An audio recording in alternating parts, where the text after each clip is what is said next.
My name is John Herbst. I run the Eurasia Center here at the Atlantic Council. We've got a wonderful event for you this afternoon.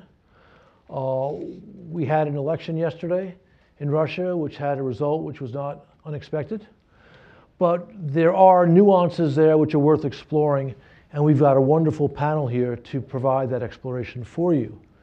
You have bios, so I will not read through them, but let me just introduce them as from my left. Ambassador Sandy Vershbow, our ambassador to Moscow, former Deputy Secretary General of NATO. Lilia Shevtsova, one of the most active people writing in an honest and courageous way about Russia. And to our left, Vladimir Kara-Murza, who fits that same description. And then finally, we have Åslund, one of the world's great economists when it comes to transition economies, including the Russian economy. And with that, I'd like to give Lilia the first word. I'd be interested in your view, your take on the most significant things with yesterday's election and what this means going forward for Russian politics. Mm-hmm. Well, thank you, John. It's a pleasure and it's fun to be here and to be a part of this panel. And I will give you a couple of brushstrokes, very fast in a crude way. Firstly, of course, everybody understood, including President Putin, that the recent presidential election was a plebiscite, and all presidential candidates understood what kind of a game they were taking part.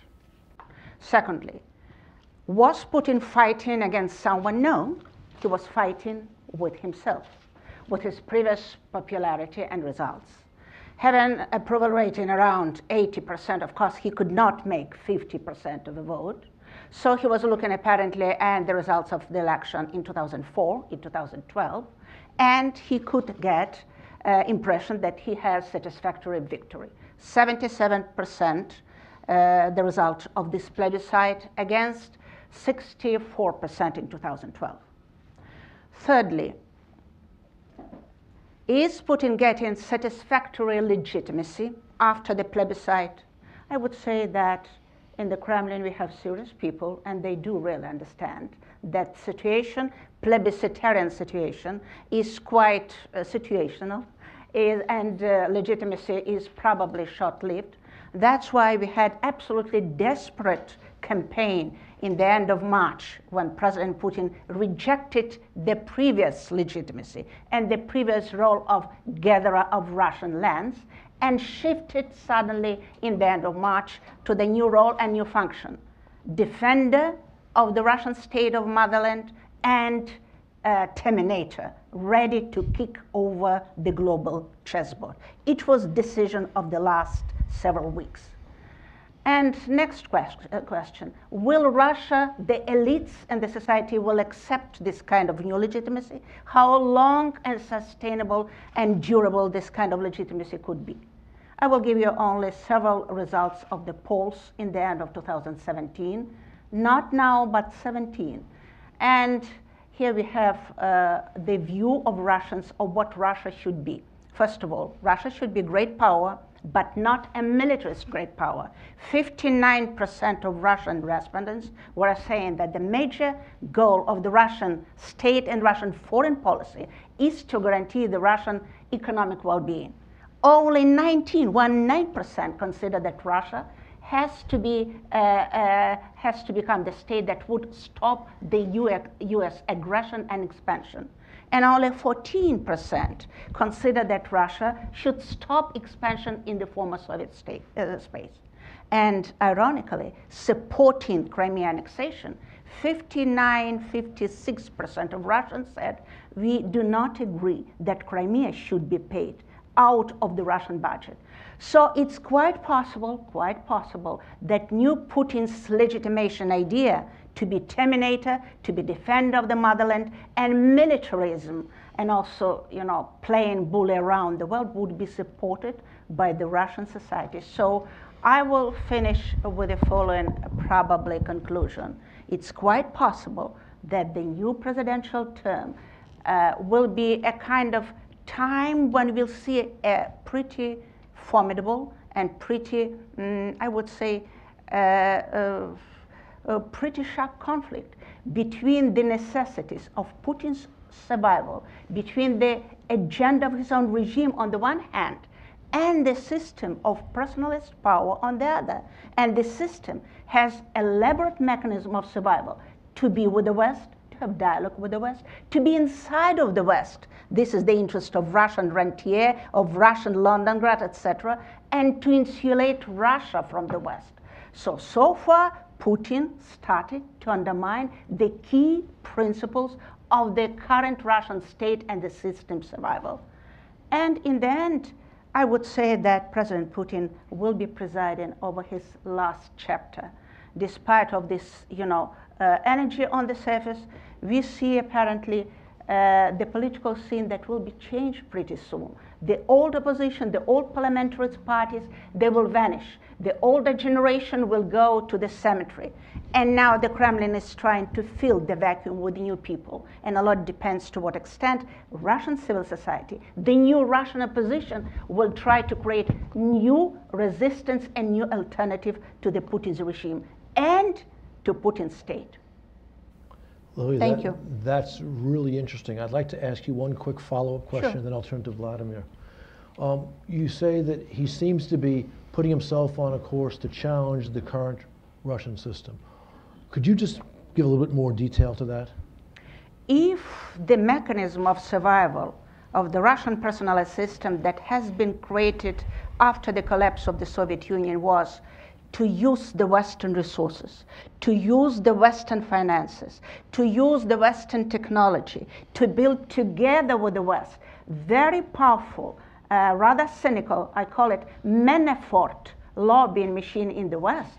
Well, Putin, by his arrogance, bullishness, etc., in fact, undermines this very prerequisite of the system survival. Okay, that's very clear. Thank you. Now, Vladimir, you've been heavily engaged in opposition politics. Navalny was not permitted to run. You had his call for boycott. How do you look at the results of this election in light of that? Thank you, Ambassador Herbst, and thank you for the invitation to be back here at the Atlantic Council. First of all, let's settle on the question of terminology. There are many ways to describe what happened in Russia yesterday. I would say that election is not one of them, or at least if we're insisting on using that word, let us put it in quotation marks. It's been said that the surest sign of a real election is when you are certain about the procedures, but not certain about the outcome. For years now, elections in our country have followed the exact opposite model. Procedures and rules have been shifted constantly to suit the incumbent authorities, and the date of yesterday's so-called election is actually a good illustration of that. It was supposed to be on the 11th of March, but they changed the federal law especially so that the voting day coincides with the anniversary of the annexation of Crimea on March the 18th. So the rules and procedures are constantly shifted, but the end result is never in doubt. And as Lilia has mentioned, even the final official figures announced yesterday are very similar to what we have been reading about in newspapers for weeks. So not only the name, which is obvious, but also the actual figures were known well in advance.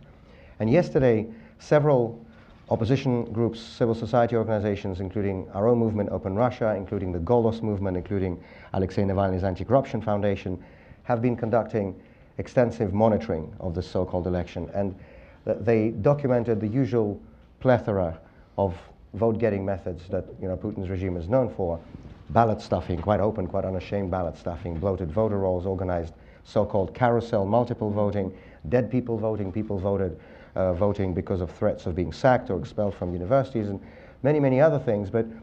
And I could speak about that in detail if you want, but I think all of these voting day violations, frankly, are largely irrelevant, because this election was rigged long before the first vote was even cast. It's not difficult to win an election when your opponents are not actually on the ballot. And the defining feature of this so-called election yesterday is that there were two major opposition figures who were planning to run against Mr. Putin in 2018.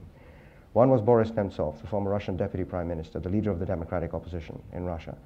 And the other was Alexei Navalny, the prominent anti-corruption activist who spent this past year campaigning all across the country. And neither of them, as we know, were on the ballot yesterday. Boris Nemtsov because he was killed 3 years ago on a bridge right in front of the Kremlin. And Navalny because he was deliberately barred from running with a trumped-up court decision that was already invalidated by the European Court of Human Rights, by the way. But such legal niceties have never stopped the Kremlin regime. So, when the head of the regime selects his own opponents, I, again, would say that we probably should avoid calling that an election. And actually, just a few hours ago, in Moscow, the head of the OSCE International Election Observation Mission, Mikhail Georg Link from Germany, presented the official findings of the OSCE mission. This is, of course, the watchdog that is responsible for election observation. And has been the gold standard for election observation in Europe for decades. And their conclusions are actually very similar to what I just described to be my own view. He said that there was no real competition, there was no real choice, and he actually went as far as to say, and this is, for an international diplomat, that's actually a really strong statement, he said the way this election was conducted actually deprived it of its meaning. And of course the meaning of elections is citizens' ability to change their government, and that is something that does not exist in Russia today, and has not existed for years, by the way. If we look back at those OSCE election observation mission reports going back decades, according to them, the last time we had something close to a democratic election in Russia was in March of 2000, the year Mr. Putin came to power. Even that is debatable, but according to them, that was the last time. Every election in Russia since, parliamentary or presidential, has fallen far short of the acceptable democratic standards. So let us keep this in mind. I think it's also important to keep in mind that whatever the official figures and percentages announced yesterday, this should not disguise the fact that in those rare cases when Russian voters actually have an option of voting for real opposition candidates, they do. Let us remember that in 2013, Alexei Navalny received nearly 30% of the vote in the Moscow mayoral election. That Boris Nemtsov actually won an election in Yaroslavl, becoming the first non-systemic opposition leader in Russia to actually have won a seat in the legislature. This was also in 2013. Many other cases like Roizman in Ekaterinburg, Lev Schlossberg in Pskov, Boris Vishnevsky, a good friend of ours in St. Petersburg, and many, many others. So these official figures and official percentages have very little relevance to what the actual situation is. As we know, autocrats are pretty good at producing impressive election returns. Suharto had 75%, Mubarak had 89%, Ceausescu had 98% in the last election he ever ran in. I don't think those percentages help them in any way. And as Boris Vishnevsky, who's a mutual friend of Lilia's and myself, likes to remind us, Ceausescu had a 99% approval rating at the beginning of December of 1989. So let's keep in mind that those official figures and the real situation are actually very different things. And there are much better indicators of public opinion than whatever the figures that Mrs. Panfilova has announced last night. And I just want to say that there's actually quite a deep irony in the fact that, you know, the Kremlin appears to be so terrified, so afraid of the prospect of mass protests on the streets of Russia. They've been sending those signals for years, and you know, the kind of the color revolution type scenario that happened in other post-communist countries seems to be the absolute nightmare for them. And yet it's quite ironic that a regime that is so afraid of such a scenario is leaving its citizens no other way of expressing opposition to the government than to go out into the streets. We've seen videos of ballot stuffing in these elections. We've seen videos of balloons and other objects being placed in the way of cameras that monitor. Are these images, this information, accessible in Russia? On the sites, yeah. Absolutely, just like for several past election cycles. And not just in St. Petersburg and Moscow, but also in the provinces? Sure, and even if, I mean, there are many of such cases. Ballot stuffing has been really, as you've seen those videos, have been really obvious, and many other instances of these election day violations. But the reason I think, and they are accessible, and people are sharing the videos and talking about them, but the reason I think that they're not making as much resonance as, for example, they did back in 2011, is that, again, this election was rigged long before the first polling places opened in the Russian Far East. This was not the decisive way to altering the election result. The decisive way of actually pre-selecting the list of shadow boxers who were on the ballot yesterday along with Mr. Putin. I think actually Grigory Yavlinsky, who was himself one of those registered candidates, ironically, but he formulated it best, I think, when he said recently, he described the regime, the type of regime that we have in Russia today, as a postmodern dictatorship, postmodern authoritarian regime. And what he meant by that is that they're much more creative and much more intelligent and much more clever in presenting themselves. So back in Soviet times, when you'd go to vote in an election, you would receive a ballot which would literally have one name on it. And you would take that ballot and you place it in the box. This is how you voted. And there are still countries in the world that do that, like China, North Korea, Cuba, and others. When we came to vote yesterday and we received our ballots, it looked like there were actually 8 names in it. But in essence, in reality, in fact, there was still only the one. Okay, thank you. Anders, the Russian economy has turned to positive growth. There's even projection of maybe 2% growth. Oil prices are over $60 a barrel. The election now, Mr. Putin's in power for his third term, third or fourth anyway. Can he move on the economy if he wants to? Will he move? I would say quite clearly that we should not expect any economic reform. And 2 arguments for it. Putin has in no way talked about economic reform. And it's also clear that Alexei Kudrin, who would be the reform candidate, has no chance of becoming prime minister. Well, you can say the odd % chance, but essentially not. And the whole system does not accept economic reform. What Putin has built up is a system of control over the state, as Lilia and Volodya have discussed, over the state corporations. And then we have the cronies that are tapping the state companies on money through loans that are not supposed to be paid back, asset stripping. These companies sell companies for 1/10 of the market value, and in particular, public procurement. And in this way, he has built up a system where he and his friends probably take out $20–25 billion a year from the state companies, about half of it from Gazprom, about which our friends, late friend Boris Nemtsov and Vladimir Milov, who's still active in politics with Navalny, wrote about in the booklet Putin and Gazprom in 2008. And nothing has been done about this. This system goes on. And this money goes out of Russia. If you take all money that goes out of Russia, it's $40–50 billion a year. And this has been going on since the early 90s. So now there's $1 trillion or so of Russian private money sitting in anonymous companies abroad. And this whole system guarantees Putin's power. He holds the money abroad so that he can use it if his power would be threatened. It's not for consumption. It's for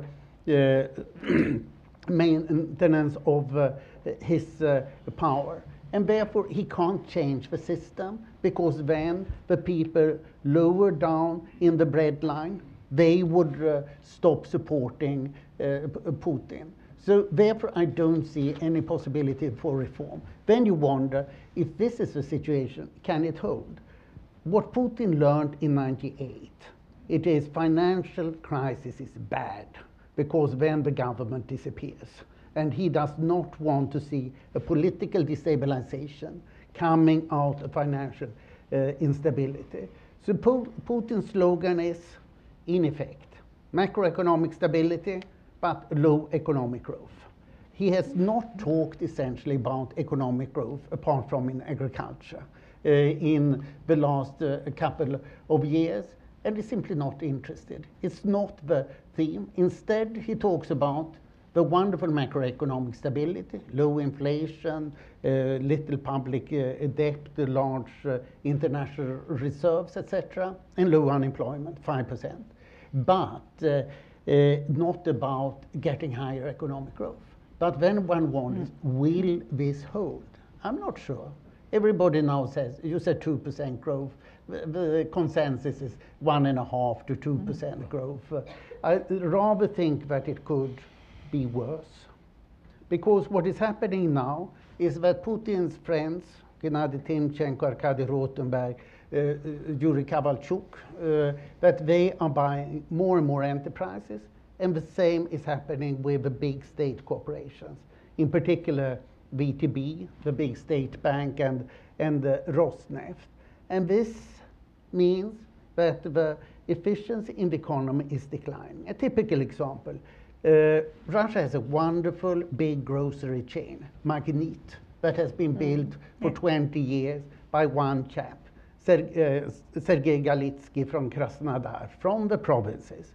And now he's decided to sell his 29% to who? VTB, the state bank, which of course has no competence of running that, for $2.5 billion. And probably he will emigrate, as most of these grand businessmen that Russia has produced are doing now. And then you wonder, can Russia really keep growing at 1.5% a year? Perhaps for some time, but this is not how you run an economy. All right, thank you. Sandy, Lilia spoke about a change in Putin's posture from the gatherer of the Russian lands to the defender of the Russian homeland. He's just won what he sees as a victory.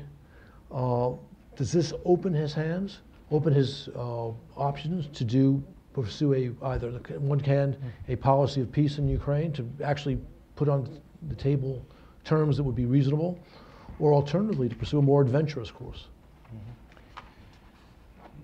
Well, one would like to hope that it's going to be an opening for some climbing down from the posture of confrontation, but I'm not so sure it will. First of all, I think what the elections showed is that, I mean, they didn't prove a lot given that there was no real choice on the ballot, as Vladimir just pointed out. But at the same time, they did show that there's still some genuine popularity of Putin's view and this militant nationalistic line that he's been presenting since the invasion of Crimea, and which was basically the theme of the whole election campaign. But even with the resonance for that message and the pride of average voters and Russia being off its knees and all that, you have to say that the support is pretty shallow. It's pretty grudging. With all the efforts that they made to boost turnout, to even using coercion and bribery, and one presumes at least some fudging of the voting, of the counting of the votes itself, it wasn't the most impressive performance, particularly after they ridiculed all the alternative candidates. So the Russian people may be buying this in the short term, but I'm not sure that they're comfortable with this going forward. I think some of the polls Lilia referred to show a certain caution about further adventures and about the costs of the ongoing adventures in eastern Ukraine and in Syria, particularly if it means casualties, which is still a very sensitive issue. So there may be discomfort in sort of 6 more years of this Russia as the Terminator, or Russia as the slayer of dragons, standing up to the West. But I'm not sure that Putin understands that yet. I think my expectation is that not only will he not pursue economic reform, as Anders explained, because he still is determined to maintain the control. He's a control freak, and he wants to maintain the basic power structure and the kleptocracy as it stands. But on foreign policy, I think he'll continue to judge that the besieged fortress, Russia standing up to the West, is still a winning strategy in terms of domestic support. Plus, it seems to be yielding some gains in the West, as the West is in disarray. He's making inroads with his disinformation and propaganda. And so I don't think he sees that many incentives to pull back from that in the short term. When it comes to the Donbass, one could argue that it hasn't panned out as well as he had anticipated. Novorossiya didn't happen. The Ukrainians got their act together, and it's kind of a stalemate. But he may count on Ukraine fighting with itself in the run-up to the next elections next year. It's not a total failure. It gives leverage in terms of destabilization. So it's kind of staying where he is, neither escalating nor de-escalating, may be the safest course when it comes to the Donbass. When it comes to the arms race that he's so gloriously announced on the 1st of March, at the end of the day, he can't afford this. A lot of the technologies that he announced are really a waste of money, because our missile defense is far less capable than he continues to portray it. And he's not looking for a direct conflict with NATO. But that doesn't mean he's not going to kind of keep this up in the short term. He may believe that the R&D that's going into the new weapon systems may have some spillover effect on the rest of the economy, although I doubt that. So basically, I see him continuing on the track he's on, continuing to try to boost Russia's influence in the Middle East, continuing to play a zero-sum spoiler role vis-a-vis the U.S.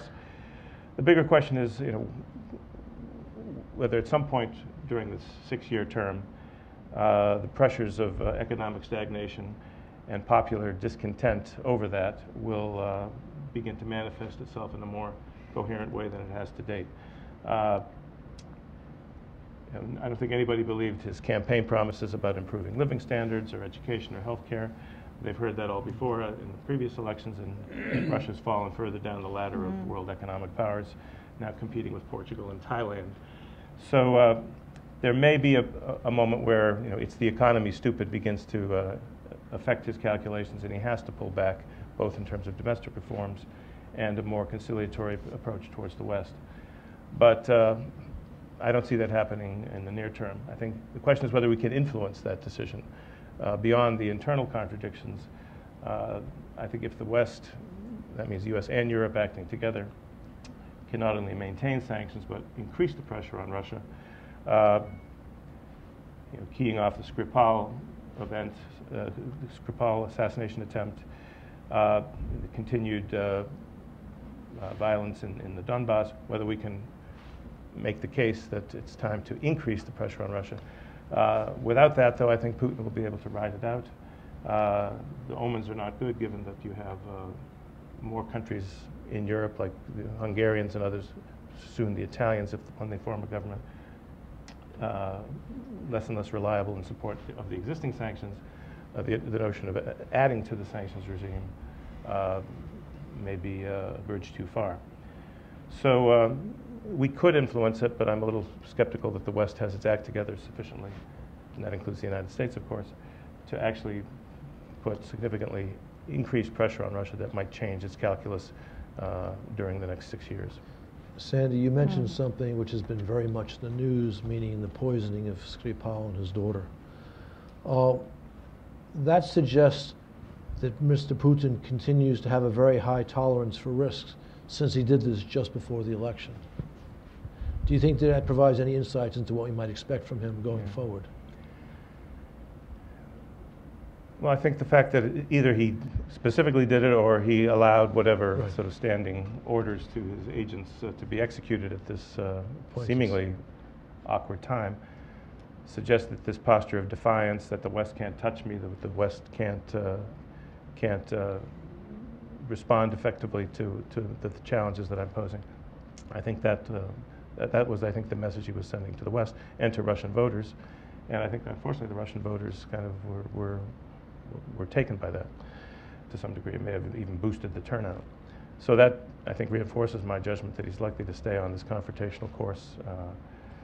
And in saying that, I don't argue that we should not try to test him, and I would love to be wrong on this. We should continue to push for a peacekeeping force in the Donbass that could implement Minsk, and we should continue to propose risk reduction measures and other ways to reduce the risks of a military incident getting out of control.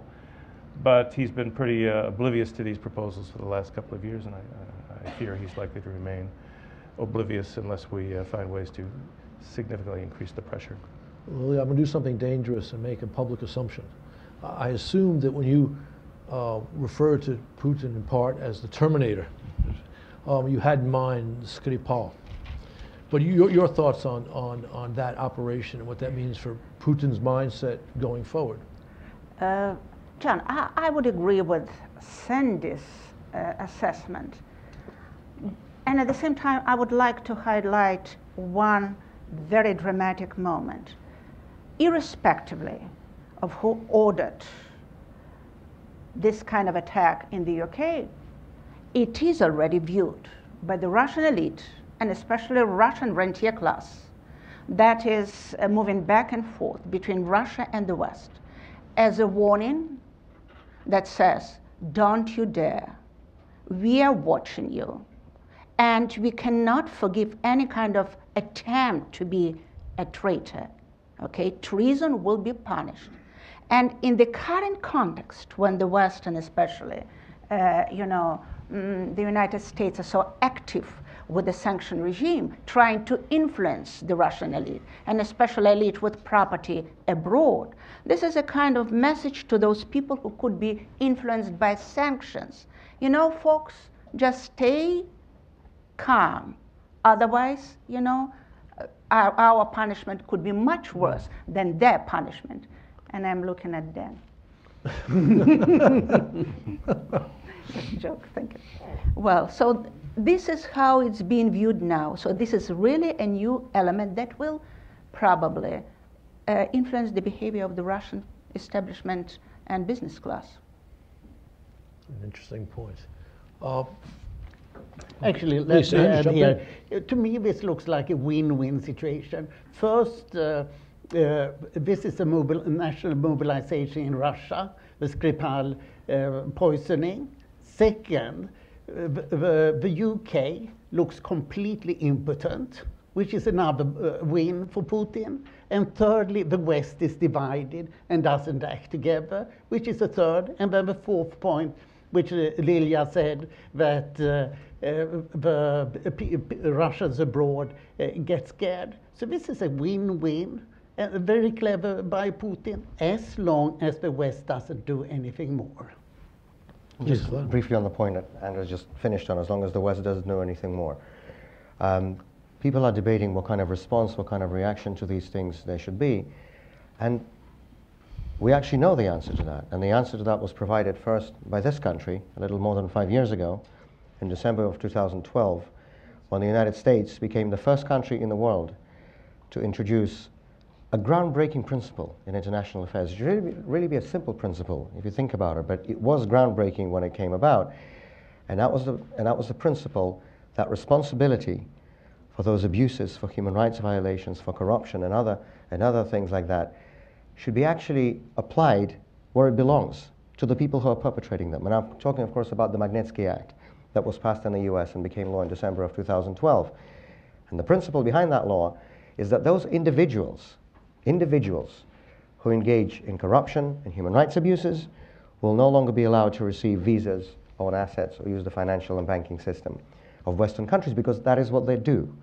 There's been this phenomenal hypocrisy and phenomenal double standard for years, whereby the people, the officials and oligarchs in the Putin regime, who undermine and attack the most basic norms of democracy in Russia, want to enjoy the privileges of democracy for themselves and for their families in the West, send their kids to study in Western school, keep their wives and mistresses in Western countries, buy real estate, yachts, cars, all the rest of it, open bank accounts. They want to steal in Russia but spend in the West. And I don't need to tell you that the United Kingdom has long been a particularly favored destination for those people. And they still do not have a Magnitsky Act. They have a watered-down amendment which allows the government in some cases to freeze the assets. But that's not even close to the law that exists here. There are 4 countries now, after the US, that have followed in this vein and have passed similar measures. They are Canada and the 3 Baltic states, Latvia, Lithuania, and Estonia. The 3 most courageous countries in the European Union, former Soviet republics that border Russia. No grand, or whatever you want to call it, old European country has still passed it. And I think those types of sanctions, those types of responses, first of all, they're right on principle, in our view anyway. We have long, many of our colleagues in the Russian opposition have long advocated for this approach, because we do not believe in general sanctions against our own country. We do not believe it makes sense to punish an entire country for the actions of a small unelected clique sitting in the Kremlin. You should go after them. And secondly, it's also the more effective approach, because frankly they don't care about Russia as a country. They don't care about Russian national interest. I mean, Mr. Putin's propaganda likes to present him as this defender of the motherland, as Lilia has said, the defender of Russian national interest. He's nothing of the sort. All they care about is their own pockets, their own wallets, their own bank accounts. And it is those that should be targeted. So we really hope that more Western democracies, including the United Kingdom, will take this position of principle and will say and send that clear message that people who violate human rights, who engage in abuses of basic international norms, who engage in corruption, will no longer be welcome on their soil and in their banks. And we hope that this process continues. I just came back from Scandinavian countries, Denmark and Norway, meeting with their members of parliament. I think there's movement now in those countries to do something similar.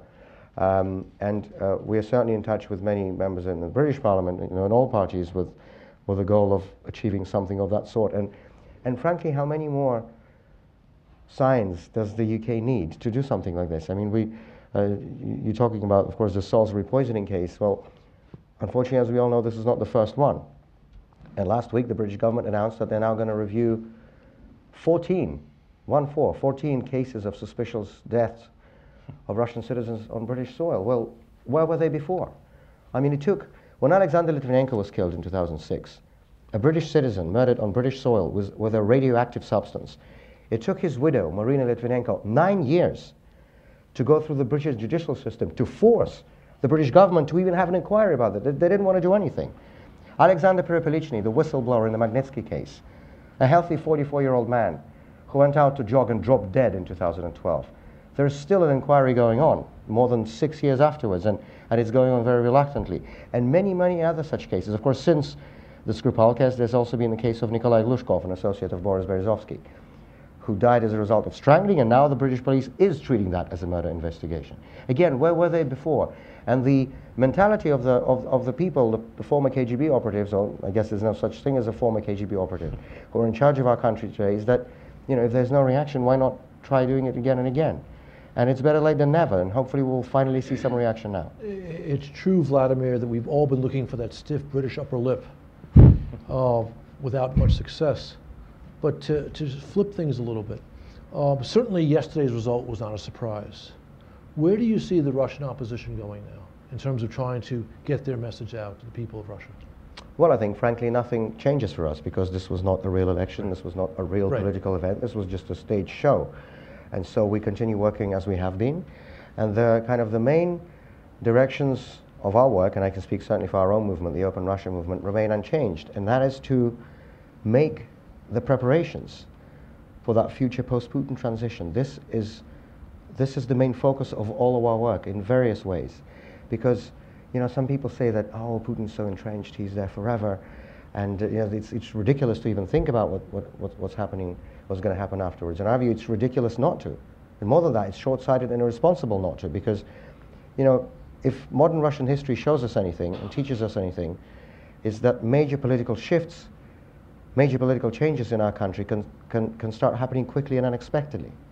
I mean, on January 22nd of 1917, Lenin made his speech to the young Social Democrats of Switzerland at the Volkshaus in Zurich, and he ended that speech by saying that my generation will not live to see the decisive battles of this coming revolution. 6 weeks later, the February Revolution broke out in Petrograd. And I'm old enough myself to remember August 1991, when a communist regime that had stood for 74 years went down in 3 days.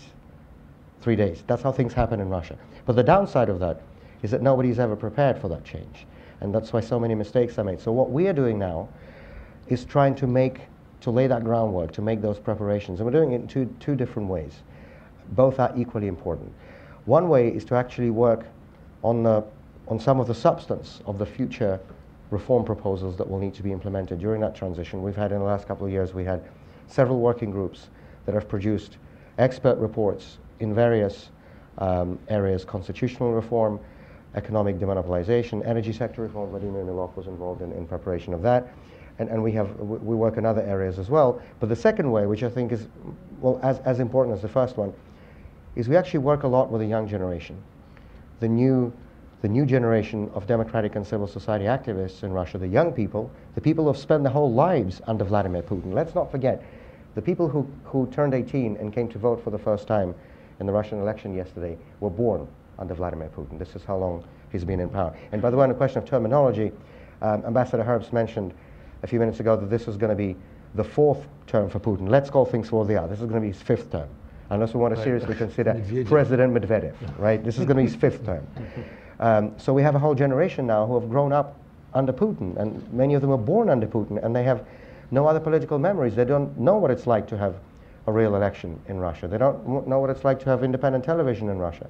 And so we are working with them through various educational and training programs to try to help them kind of learn some of the skills of involvement in campaigning and political participation.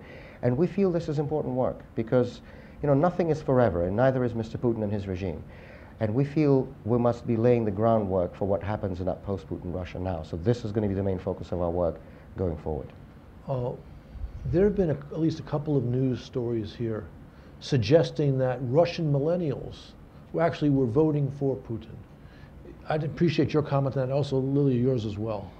Well, again, I would say that we should not consider those quote-unquote official results from yesterday as any kind of a serious indicator. Right. No more serious than the 98% received by Ceausescu. Right. I think what we do know about the millennials is how many of them took to the streets this past year, all across Russia, to actively protest against Putin. And, you know, to go to protest against the government in Russia, it's not like protesting against President Trump here in Washington, where you have freedom of assembly and where you are guarded and protected by police. In Russia, you're beaten up by police when you go to protest against the government. And there were threats and arrests and administrative jail terms, and people were threatened with being sacked from their jobs and expelled from universities, yet tens of thousands of people went to the streets all across the country, in 200 towns and cities, more, across 11 time zones, you know, literally from Kaliningrad to Khabarovsk. And the first wave of those protests was about a year ago, in March last year, then there was one in June, one in the autumn, and most recently just at the end of January against this sham election coming up. And then let's see what happens in the next few days. But so many of those protesters were, you know, late teens and early 20s, people who have no other memories than Vladimir Putin. So we do not know how they would have voted in a real election because we don't have a real election in Russia. But we do know that more and more of them are prepared, despite the risks and the dangers and the intimidation and the propaganda, to go out and show that they have a different vision of Russia in mind. Not a Russia that is governed by a corrupt, authoritarian kleptocracy, but a very different kind of country with rule of law, with free elections, and with transparent and accountable government. Lilia, in your first initial remarks, you gave some interesting statistics. 59% of the Russian people do not want Russia to be a great power except in economic sense, not as military force. That's true. 59, also same number, 59%. This is Levada polls last year, yes. Should not pay for Crimea from the Russian budget. Do these indicators suggest where Russian policy may go? They seem not to, but I appreciate your... John, it seems to me, well, a small caveat, a small footnote to what Volodya just said. On the younger generation, according to the polls, we can trust polls. We cannot trust polls. And respondents themselves say that, at least 30% of them say that they don't tell truth always, okay? This is very important. But according to Levada last year and the year before, approximately 60-65% of the young people between 19 and 24 years old are Putin's generation. This is the most stable, durable, and open segment that supports Putin. Among them, between 5 and 7% probably would take into left-wing activity against anti-systemic activity. But 5%, it means, you know, still thousands and maybe tens of thousands of people across the country. So this is firstly. Regarding the polls and the data that I said, on the one hand, 2/3 of Russians consider Russia to be surrounded by enemies, 2/3. You know, of course, United States, Ukraine, and the European Union are the worst enemies. But at the same time, there is no gut adrenaline to fight them. And the state and the Kremlin understands that. For instance, that's why, for instance, you know, the state outsourcing has started to outsource the security function, violence function inside of country, in Donbass, in Syria, to mercenaries, to other outlets, etc. Because the state understands Russia does not want confrontation, sacrifice, and losses. But overall, we have to say that situation with the society is pretty nasty. People are demoralized after nearly 15, 16 years of this kind of zombie propaganda. People have lost trajectory. People started to adapt to rot. And between two options that we discussed earlier, one is transformation and another, you know, unraveling collapse of the system. There is another option, the third way, Russia on the way, you know, of stagnation, degradation, demoralization, and rot is becoming pretty evident. And people have cognitive dissonance. On the one hand, they want change. 70% of Russians today all the time say we want change. True, they say we want different change, gradual or radical change, and majority says we want change from the top. But in the situation when the top cannot produce change, they're sitting quietly and waiting. And this is the, by the way, the difference between us and Ukrainians. Ukrainians do not wait for change from the top, okay? So different national identity and mentality. But cognitive dissonance at least allow us to hope that the country is not total cemetery. No, not at all. Andrew, do you want to jump in? Yeah, I would like to follow up on what Vladimir talked about, the Magnitsky Act. We see with regard to sanctions that there are one kind of sanction that Putin particularly dislike. It is sanctions that name people, that block them from entering Western countries, and in particular that freeze the assets. And I mentioned before that Russian private holdings abroad are about 1 trillion. The estimates go from 800 billion to 1.3 trillion dollars. These are in anonymous companies. And then you ask 3 questions. Where do you have rule of law so that the money is safe? Where can you have anonymous companies? And where do you have sufficient financial depth so that you can put such large amounts of money? For example, the money goes traditionally first through Cyprus from Russia, then to British Virgin Islands, then to Cayman Islands, and then to 2 countries, the United States and the United Kingdom. So because these are the 2 countries that would fulfill these 3 criteria. Rule of law, anonymous companies allowed on a big scale, and significant financial debt. So a reasonable guess is that 80% of the Russian hidden wealth is in these 2 countries. The US Treasury published a report 3 years ago and said that $300 billion is laundered into this country every year. As you can hear, it's a vague estimate, but it's big. This is total, not only Russian. And Britain recently published a corresponding number, $125 billion a year. So these are massive streams. So say that we get $20 billion or so from Russia coming into each of these 2 countries. And then you wonder how much of this is being caught. Well, just about 0. Because we don't know who owns these companies. Serious Russians have 20, 30 shell companies before they set up new shell companies in Delaware, Wyoming, South Dakota, or Nevada. And the money can be taken in also through real estate. Real estate is excluded from the Patriot Act of 2001 that cleaned up the banking system. The US banking system is very clean, and the US has cleaned out most of the banking systems in the world, thanks to the Patriot Act. Why not do away with the exemption for real estate in the Patriot Act? And the other big way of money into the US is through law firms, because money is covered by attorney-client privilege.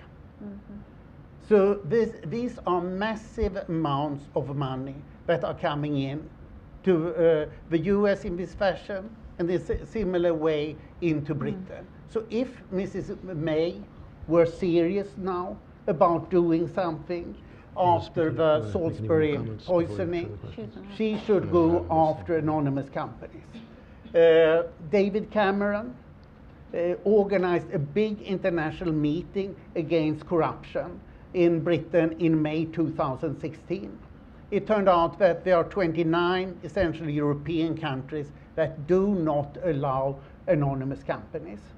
And David Cameron made the pledge that Britain should prohibit anonymous companies But a month later he fell in the Brexit referendum, and Mrs. May has found no reason to do anything about it, even now. That's what gives the people in the Kremlin a good laugh. So our issue today should make sure that they can stop laughing. Thank you. Interesting. Okay, I'll give each of our panelists a chance to make one more comment before we turn to the audience. Lilia, any comments?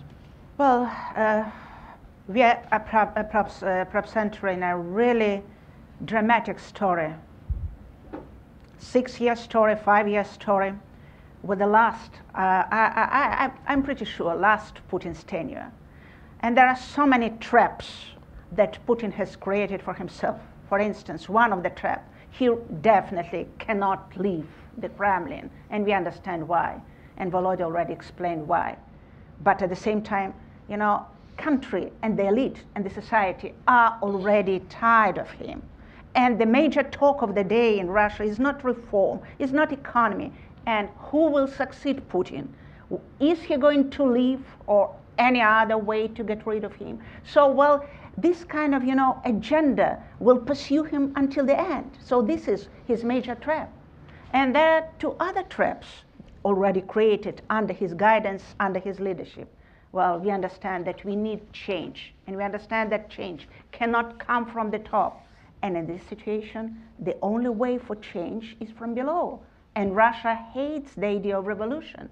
And another thing that probably is the key guarantee of the current status quo, quasi-status quo instability, our fear. Fear, apprehension. Apprehension of what? We still don't understand. While Russia's reform and transformation would mean preservation of Russia in the current geographical state. Could we transform Russia and preserve the state? This is an open question. Vladimir. Just want to make a short comment on the international aspect of this so-called election that took place yesterday. We were talking with Anders just before the start of this, you know, we're trying to see how many of the leaders of Western democracies had already called Putin to congratulate him. And this is a long-running issue. I mentioned earlier that going back to at least the year 2003, with the first Russian election, this was a parliamentary election that was assessed as being not fair by European observers. So more than 15 years now, elections in Russia are assessed as not free, fair, and democratic by observers from Council of Europe and OSCE countries. Yet every time after observers make those conclusions, the leaders of those same countries, OSCE and Council of Europe countries, rush to their phones to call Mr. Putin and congratulate him, presumably to congratulate him on another successful election theft, because that's in effect what they're doing. So quite appropriately this morning, the first bunch of foreign leaders who called Putin to congratulate him were Bashar al-Assad, Recep Tayyip Erdogan, Raul Castro, Nicolas Maduro, Xi Jinping, Alexander Lukashenko, and Nursultan Nazarbayev. All very big Democrats, as we know, and you know, they know a thing or two about organizing elections themselves.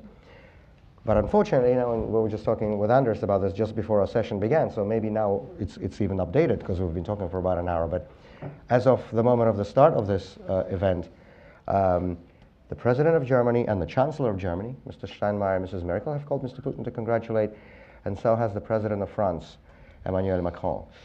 Again, I'm very puzzled as to how those 2 things make sense. When official international observer missions from democratic countries, and the head of the OSCE mission is actually German. I referred to him earlier, Michael Georg Link. He's a German but Theresa May diplomat. Still waits to congratulate. Well, she has maybe other reasons not to congratulate him today, but there should be reasons connected to the way this so-called election was conducted. And again, when Western leaders do that, they are in effect congratulating Mr. Putin on a successful theft. And Anders translated to me actually the statement by the German president, Frank-Walter Steinmeier, who in his text congratulated not only Mr. Putin, but the people of Russia on having held this presidential election. And I must say to you that this appears either as a mockery or an insult when we hear that from a leader of a Western democratic country. Okay. Well stated. We've had an audience sitting carefully and patiently over here. Please identify yourself. Okay, please. Take it, I don't need.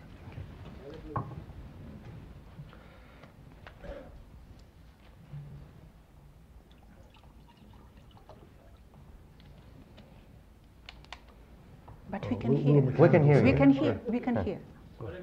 Oh, maybe for the TV, for the. Now you've got it. Oleg Merkulov, Business Baltic Media Group from Riga, Latvia. How would you explain the fact that 94% of Russian citizens voting in Latvia, European country, voted for Vladimir Putin? And also, Vladimir Vladimirovich, for you, question. What is your party's position on the elimination of Russian language schools in Latvia, which existed 229 years under any regime? And is your party going to ignore it? Are you going to use your influence in the West, or are you going to do something about it? I mean, what's your opinion on that? It's a fact. It's not the propaganda. It's a fact. Russian language schools are being eliminated as we speak. Thank you. Do we take a few questions, or we go one by one? No, we'll start. Go ahead and answer. Okay, thank you, Oleg. Thanks for the question. First of all, we're not a party, we're a movement. Open Russia is a movement. And we have people with very different views within our ranks. People who are, if you want to define it in traditional European political sense, are left, right, liberals, socialists, conservatives. Unfortunately, we are not yet at that stage in our country where we can afford to have those kinds of differences. We are about very basic things like, you know, having a free election, which our people haven't had for 2 decades, having the rule of law, having an independent judicial system, having a real parliament as opposed to a rubber stamp. These are the issues that we are working on and involved in. So we do not have defined positions on many things, even domestically in Russia, let alone international issues like the ones you're mentioning. If you want my own personal view, I believe that people should be able to have a choice to educate their children in their language, the language of their choice, the language that is their native language. That's my own personal view. We do not have a position on this as a movement. On the first part of your question, you're absolutely right, actually, to raise that point, because it has been, frankly, astonishing to see that, you know, usually if you take election results, and I'm not talking about these manipulated elections under Putin, but even going back years when we had real elections in Russia, if you look at the results of elections in, you know, how Russian citizens who reside in most European Union countries, for example, or here in the US or in Canada for that matter, in democratic nations, how they usually vote, you would see that the vast majority, or at least a significant majority, would vote for the liberal, for the pro-democracy parties. In the old days it was SPS and Yabloko, the two main parties, the Union Right Forces and Yabloko. They would, especially put together, they would win all elections among Russian citizens living abroad, with one big exception, and the big exceptions are the 3 Baltic states. This is not just Latvia, this is all 3 Baltic states. And if you take election results among Russian citizens who live and vote in the Baltic states, they would have huge numbers, not just for Putin, but also for nationalist, communist parties, Rodina, LDPR. And, you know, I don't live in the Baltic states, so I don't presume to be able to explain the reason for this. I think you would explain it much better than I would, but I think that at least one of the factors is, and again, I'm stating this is my own personal view, is that for too long, the Baltic states have neglected to develop their national media outlets, certainly, especially their television channels, in the Russian language. And by failing to do that, they have basically left the field open for Kremlin propaganda, for Russian state TV channels that you can watch in the Baltic states. And this was the only Russian language news broadcasting available. And so for years, when I would meet colleagues and counterparts from Baltic states, I would say to them that, you know, in my view, this is very short-sighted, because if you are not going to develop media, normal independent media, in the Russian language, you're ceding the ground to Putin's propaganda. And this has been happening for years. And I'm happy to say that in recent years, I think all 3 Baltic states, but I can certainly speak about Latvia and Estonia because I myself have been a guest on their national public television channels in Russian. And they now have either entire channels like, I believe in Latvia, LTV7, right? There is a channel like that. So it's actually a national public broadcaster in Latvia, but it broadcasts news in the Russian language. And I think in Estonia the channel is called ETV+. And maybe that exists also in Lithuania. I don't want to say, there are people who know much better than I do who are present in this hall. But I think this is a very good sign that in recent years the Baltic states have begun to develop normal independent media in the Russian language to counter the hateful messages that are spread by Putin's propaganda. Okay, thank you. Question over here.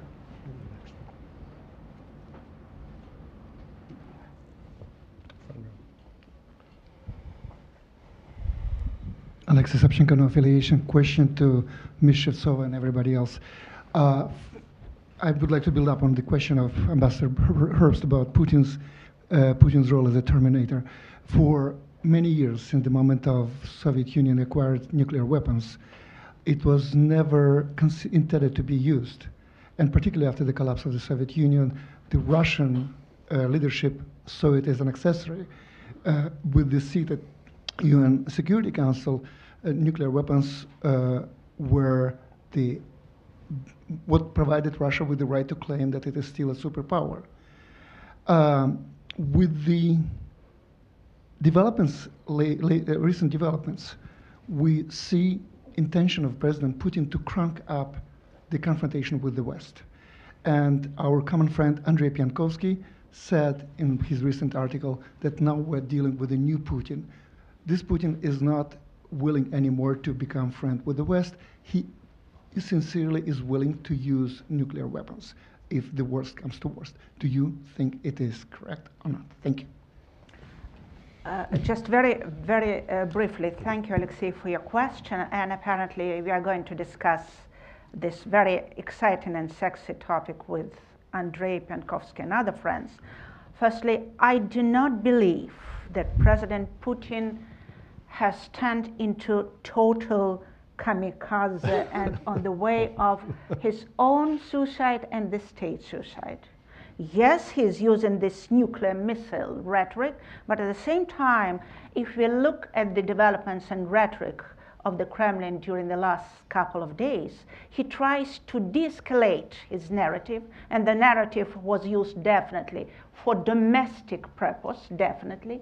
Now he wants to step back. Now he says, and he starts even to whine, listen, he's addressing the West, you didn't understand us.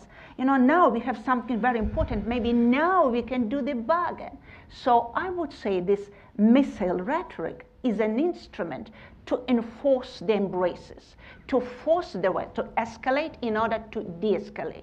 The problem is, and by the way, Russian nuclear posture, despite of all this, Sandy knows much more, maybe he will correct me, but I'm trying to read, despite of all this rhetoric of Mr. Gerasimov, etc., is pretty cautious. So the real Russian nuclear people are pretty cautious about preemptive strikes and etc., etc. The problem is that Putin, having gone to escalate too much without Western readiness for a bargain, cannot have other exit solution. He cannot de-escalate. So what he is going to do if there is no bargain? That's the major dramatic question for him. But he, during the last couple of days, tries to calm down, tries to, backtrack at the moment. Maybe you know. Yeah, I would agree with that. I don't think Putin is suicidal. And at the end of the day, I think he still wants to maintain a certain mutual deterrence with the United States and NATO. In fact, I think he sees Russia's advantage right now is in competing in different areas, particularly in the whole sphere of hybrid warfare, competing for influence in the Middle East, where he sees openings in decisiveness that he can take advantage of. All that being said, I think he does believe some of his own propaganda about U.S. intentions and about the capacity of U.S. strategic forces to mount a successful first strike. I think he's been sold a lot of BS by his intelligence services and by the Russian military. But I think he does have this sort of paranoid fear, a nightmare scenario of a preemptive decapitating strike while he's asleep either at Nova Argaryovo or down in Sochi, with our missile defense sites in Romania and Poland transformed into offensive sites without anybody knowing. So the situation, therefore, is fragile. I think he may take steps based on this paranoid threat perception that could feed an action-reaction cycle. And so we have to do what we can, as difficult as it is, to try to keep the New START agreement alive, maybe even extend it, try to find a solution to the INF issues, because there's a risk of miscalculation, even if at the end of the day he's not suicidal. But I do think that the main area where we have to compete better is in this area of hybrid warfare, where he's eating our lunch. Let me continue a bit on the same line as Sandy here. I think that this is a very dangerous situation. Russia is, as you mentioned, number 2 in nuclear power. It used to be number 6 in terms of GDP in the world. Now it's number 11 if we measure in current US dollars. And it has the third biggest military expenditure after the US and China. It is a declining power. World War I was caused by the main declining power, the Habsburg Empire, that declared war on Serbia, thinking that this is just another Balkan war that we have had a couple of before. So we could have a danger of war by accident, where Putin thinks that it's not dangerous to fight. Our late friend Boris Nemtsov always said that Putin respects Article 5 in the NATO statutes, but the danger is in the Balkans, in the former Soviet republics, and perhaps in the Middle East, where countries are not clearly defined. There, accidents can happen. Excellent.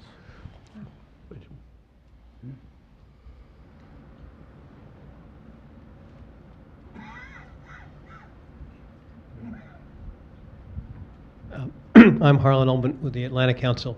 Anders, I want to compliment you on your dry sense of humor, mentioning that real estate was withheld from the Patriot Act without mentioning who the former chairman, vice chairman of the Bank of Cyprus was. I admire your constraint. My question really is this. Suppose Putin actually has more leverage on us than we have on him. Suppose he can exploit the American constitutional processes which enable intervention, and he continues to do that. As Sandy pointed out, we have been derelict in not responding to his active measures. It's inconceivable he's gotten away with so much. But I think he can get away with so much more. And I don't think he has a scintilla of an idea of going to war with the West. That's absolute nonsense. But he does remember that in the West, this mythology was created that Ronald Reagan spent the Soviet Union into oblivion by defense buildups, which it did not. And quite frankly, you look at Russian defense expenditures, which are modest, and ours are going to be huge. If Congress gets its act together, it'll be $1.5 trillion over the next 2 years. Putin could be forcing us to spend far more money than we can afford. He also may have some leverage over Donald Trump. Imagine if the trolls and bots now start releasing information that links Mr. Mueller and his investigation much more closely to Mr. Trump. And Mr. Mueller gets fired by Mr. Trump. There are all sorts of weaknesses that I think that Mr. Putin, as a former intelligence agent, understands. And I just wanted your reaction to the thesis or the hypothesis that perhaps Mr. Putin has more leverage on us than we have on him. And if that's the case, what do we do about changing that cost exchange ratio to our favor? A lot. Okay, Everyone wants in on this question. Yeah, very good questions. And I think the point about if Putin could force us to spend our defense budget as lavish as it is on the wrong things, I think there's a risk of that. And we shouldn't be taken in by the wonder weapon speech of the 1st of March and focus on what it takes to maintain a stable deterrent balance with Russia while focusing our energies on rebuilding our military so we can more capably both deter in Europe and conventional war in Europe and project power globally, rebuilding our fleets, rebuilding our air force, etc. But I think there's an inherent asymmetry with a system in Russia where you have basically one decision maker with a proclivity to take risks, who can use asymmetric means, disinformation, subversion, propaganda, using corruption as a tool, can, if we don't find a better way to defend ourselves and have more Western consensus on how to do that, he can exploit opportunities in an opportunistic way to our disadvantage. But the problem, I think, is us, not him. I think we have to assume he's going to be doing this. He will, like the burglar who will push on every door in the hotel till he finds one that's unlocked. He will continue to do this unless we find ways both to educate our social media users, get the social media platforms to kind of not let him exploit the platforms as successfully as he has, but more fundamentally try to overcome some of the divisive issues in our own domestic politics that are just simply being exploited by the Russians. That's a tall order given the polarization of American politics, which is only getting worse, not better. But at the end of the day, the problem is us. It's not Putin. As I said, he's an opportunist, but we can defend ourselves more effectively. I would agree with Sandy. It seems to me for Putin it's the problem of the West. I would say one thing. I am absolutely sure that the Kremlin and Russia and Putin would have never gone to Crimea, and Crimea annexation would have never happened despite of the fact that really the Orange Revolution, Maidan and Ukraine have always been considered as part of the Russian body, leg, feet, etc. If Putin and the Kremlin were not sure that the West, Germany and Americans will stomach it. So a lot of Putin's and the Kremlin rhetoric and action is based on their perception of the West. And at least through 2015, the perception within the Russian political elite and it seems to me within the Kremlin was the following. The West is weak. The West is cynical. The West could be bought. The West could be, well, whatever, frightened. The West could be cajoled. And this perception was based apparently on Putin's experience on dealing with the Western political leaders, not only with Schroeder and Berlusconi, but with some other leaders. And apparently perception became wrong after 2015. But this perception is now one of the key lines of the updated Russian foreign policy strategy, which says the epoch of the West and America is over. So apparently something brought Putin and the Kremlin to this conclusion. Yeah, let me just add, I completely agree with you on your question. And the answer in broad terms is transparency. This is the reason why we cannot allow all these anonymous companies. They are a great danger to national security in this country. And on this point, whatever leverage Putin may have on the West, there is a type of leverage that the West has on Putin and his cronies that is not parallel, that it cannot be symmetrically responded to. I mean, I remember when the Magnitsky Act was passed, and in return, the Kremlin sanctioned some of the US senators who were in charge of passing it. Senator McCain said, oh gosh, you know, what's not going to happen to my accounts in Sberbank and my vacation plans in Sochi. That's a leverage that is not symmetrical. And all these people who are around Putin, as Andrew said, you named some of those figures a minute ago, the billions, the hundreds of billions that come in here, do something about it. And even though the US was the first country to have the Magnitsky Act, it's still implemented quite timidly, actually, and there's still only relatively few people who have been included on the list. And there are other instruments, not just the Magnitsky Act. There's the FCPA, Foreign Corrupt Practices Act. I think more use should be made of that. There are Crimea-related designations. More use can be made of that. It's this type of personal leverage that is so effective because so many people in and around Putin use Western countries and treat Western countries as their spare airfields, as we say in Russian, as kind of the place with which they link their future. And that's the leverage you have, and we hope you use it much more than you are doing it now. John, if I could ask a follow-up, Okay. why have we not taken action? I'll try to answer that question. First, let me challenge the premise of your first question. I think that whatever the Kremlin did in connection with our elections, it has not turned out well for them. Yes, there's a certain amount of disorder in our political class as a result of that intervention, and that's their one success. On the other hand, they turned the more pacific party in this country, the Democrats, into very strong Cold Wars against the Kremlin. And they also wound up with a president which, whatever his own personal point of view may be, has pursued a policy towards the Kremlin which is stronger and, from my standpoint, much better than that of his Democratic predecessor. And I believe that there is greater knowledge in our political class of the danger represented by the Kremlin. And that knowledge was evident in the national security strategy, which labeled the Kremlin, labeled Russia as one of the two principal major security dangers to the United States.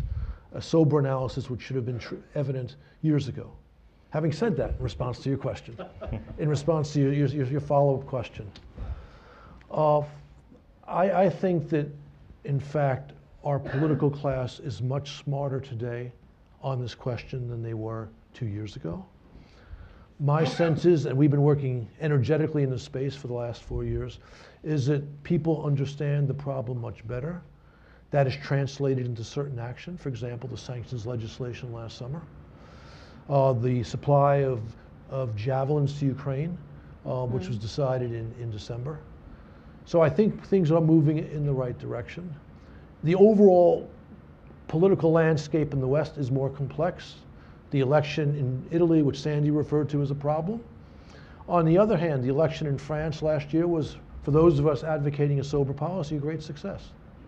So I think the circumstances are not nearly as dark as this discussion suggests. And with that, you can come back at me later, but not now. Okay, back there, and then over here, and then over here. Thank you. My name is Kęstutis. I'm from Embassy of Lithuania. Just on a note regarding the voting results in Baltic states, because it was raised here. One Baltic state has 95%, another 93%, and another 85%.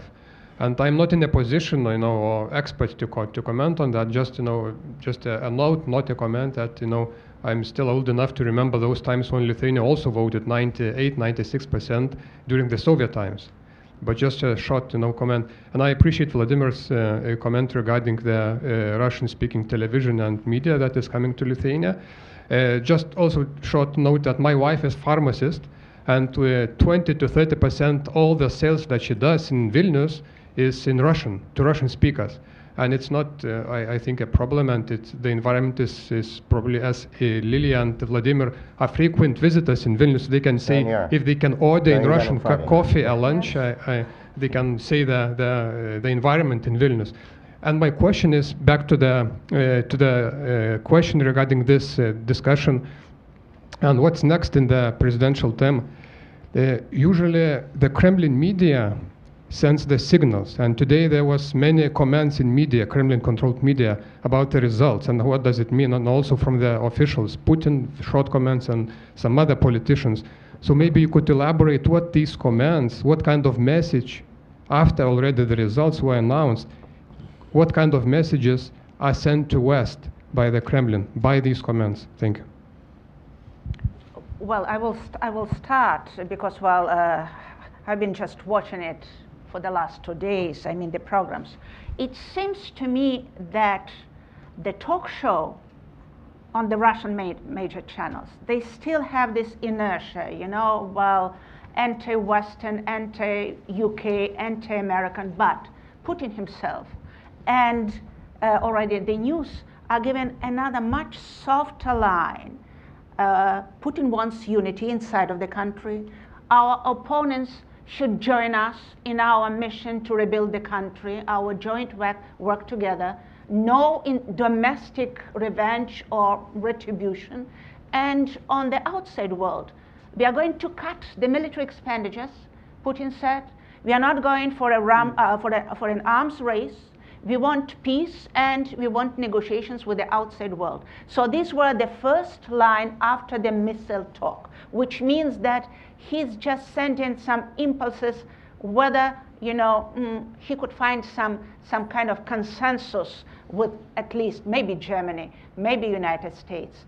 Well, I'm not sure what kind of message he's sending to the UK. It looks like the Russian official propaganda views UK as the weakling that could be just ignored. I thought that the most noticeable statement was by Margarita Simonian, the head of RT, who said that Putin will no longer be president but Vozhch, leader, or Führer, perhaps we should more appropriately say.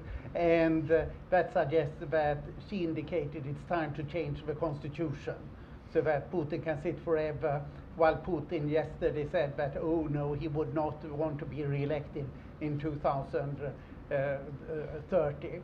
And Putin also said that he will not change the government on the question about the prime minister until after he has been inaugurated, which is in May.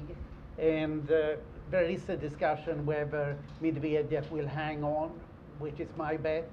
or if a younger person, Dmitry Oreshkin, the current Minister of Economy, is very much the person who's mentioned as a favorite. The alternative, Denis Manturov, the Minister of Industry. But I believe in Medvedev.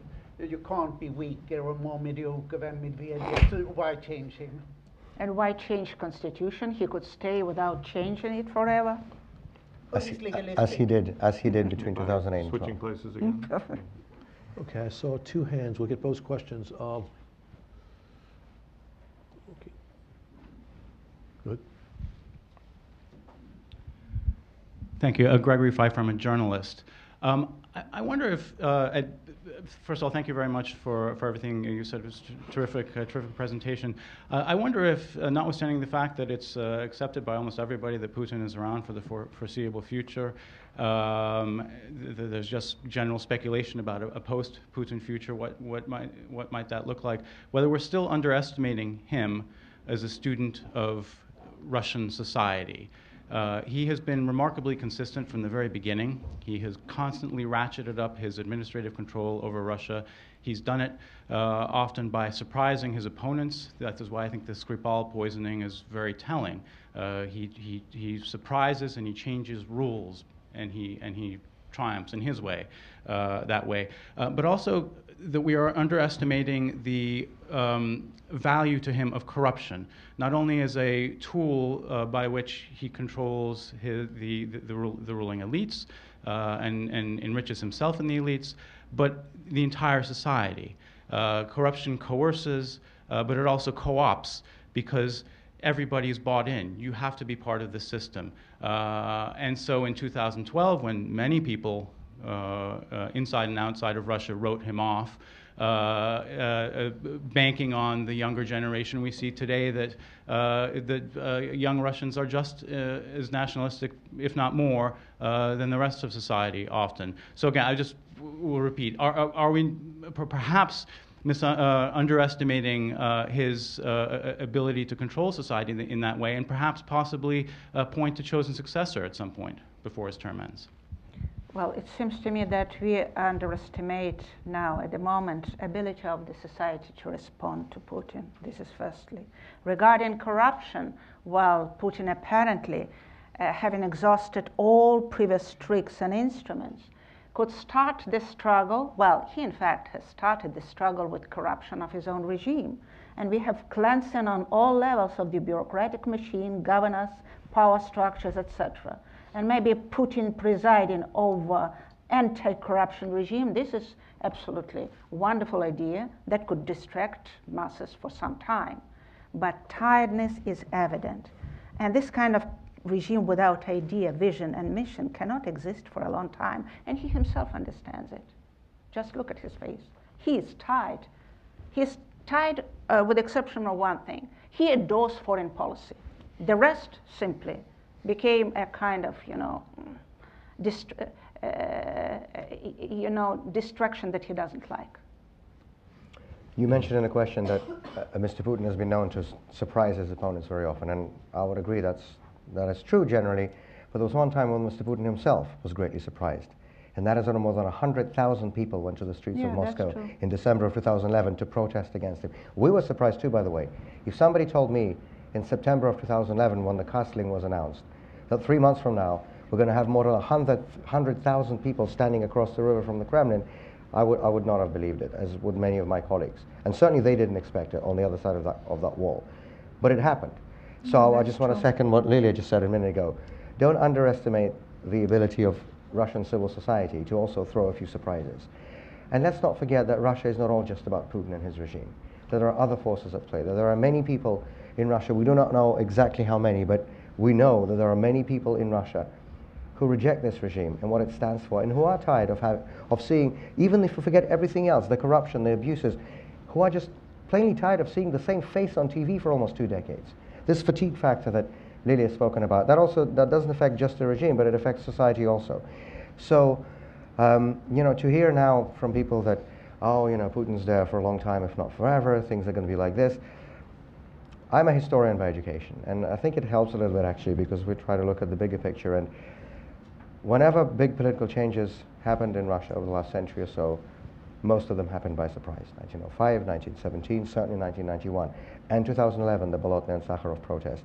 So let's not underestimate the possibility of surprises in Russia, not just from the side of the Kremlin, but also from the side of Russian society. Let me continue in another direction. I completely agree with you that Putin has proven himself very clever as a tactical politician. But all these choices have really led in one direction. The last reform of significance Putin did was the pension reform in January 2005 that caused a lot of popular unrest. He learned, I'm not going to do any more reform, I won't shake the boat. Yeah, and then 2011, 2012, I think that the lesson Putin drew from that was that we must not open up too much. We have to keep the screws tight, and he hasn't eased up. And what you get when you do that is that you get a petrified system. I lived in Moscow for 3 years in the mid-80s, and in many ways I have the same feeling now when I go to Moscow. My friends deal with internal exile. They are taking great interest in theater and art rather than economics, certainly not politics, because they realize that it's meaningless. Their actual work has become a kind of therapy, and they're writing reports rather than books. And you can't do that for a long time because the system becomes simply too fragile. With regard to corruption, I think that Putin looks upon it as a very useful tool. And I was in Poland in 79, 80, and then people said, oh, everybody knows how to manage because Poles always knew how to fix things. And Zawatwit Sprava. But they don't really suffer from the corruption. That's what people said in Warsaw. And we are seeing a similar situation now in Moscow and St. Petersburg. People live very well, but it's different on the margins.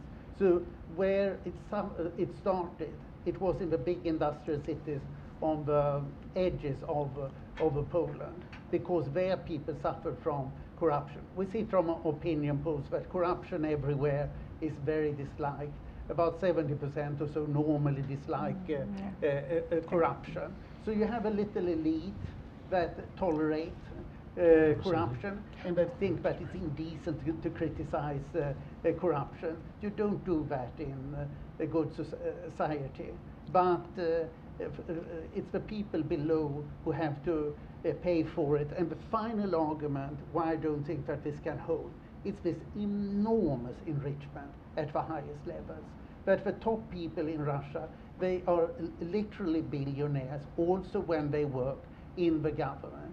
And what we are seeing now is the formation of a new feudal class. That the sons of Putin's closest friends, both in the private sector and in the state sector, they are getting top jobs, vice presidents of big state corporations when they were 25 to 30 years old. And there are a lot of people within the system who get very angry when they see that they are passed by the kids of the golden youth of Putin's Traps. So I think that there are too few people who benefit too much, and that this in a way looks very much, you can say, as a pre-1917 Russia with enormous fortunes in very few hands. Santi.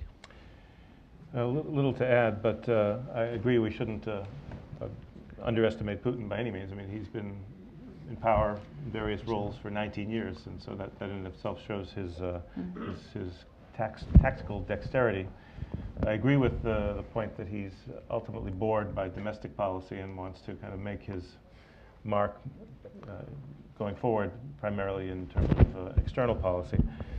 So I don't think we're going to see, as everybody has said, any serious reforms. And I'd be skeptical that he'll do a serious anti-corruption effort, because the whole system is still built on corruption, and part of his ability to control even developments on Russia's periphery is based on having corrupt links that he can exploit to Russia's advantage. So foreign policy will be the area where we also shouldn't underestimate Putin. He has played a weak hand very skillfully. I think the West is beginning to learn some lessons and getting its act together after bitter experience of 2014. But I'm still skeptical that the West is united enough to ratchet up the pressure sufficiently to actually change his calculus on some of the key issues that have caused the breakdown in relations with Russia. I think this conciliatory speech or comments that Lilia referred to, I haven't seen the full text. We should take with a grain of salt, because I think that he's certainly interested in negotiations and peace with the West, but on Russia's terms. And I don't think he sees any reason to compromise on any fundamental without issues, losing whether it's face, Ukraine or Syria or anything else. So, but definitely don't underestimate him. He's going to be a tough challenge going forward. I don't think the things in Russia, despite the large protests last year, which were impressive, and the fact that he has left the people no alternative but protests as a way of expressing themselves, but whether this will reach the boiling point again in the next few years, I'm not so sure. There too, we shouldn't underestimate Putin's ability to deliver just enough to defuse discontent and divide and disrupt efforts by the opposition to better organize itself. He surpassed Brezhnev. Will he surpass Stalin in his longevity? Oh my God. He cannot do it. Stalin had an idea, communism. What idea our current president has? Steal as much and try to protect that money. Russia That's his is idea. Putin. Well, yeah, there's no Russia without Putin. No Russia without Putin. Yeah. And the world isn't worth having without Russia. That line, there's no Russia without Putin, to me, that's the most insulting thing you can say about our country. I can think of nothing more insulting than that, but they're saying that openly. Absolutely. Well, thank you all very much for a wonderful conversation. Thank you all for coming. thank you. Thank you. Thank you, Joe.